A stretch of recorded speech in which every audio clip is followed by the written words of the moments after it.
Hi guys, ini-invite ko kayo na manood sa game namin semifinals against Ateneo next week. See you there. See you.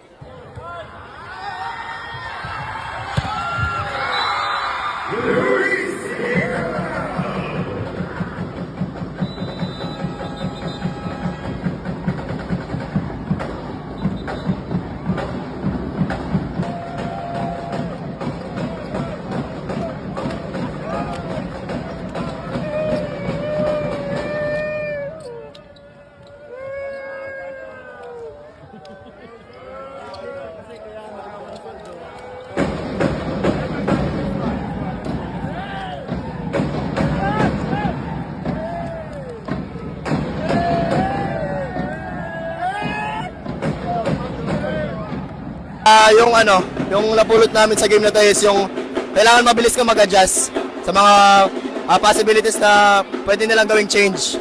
Na kunyari yun, yung palit ng tao, ganun. Kaya kailangan mabilis kaming mag-adjust o tinatawag na in-game adjustment. Kaya ayun,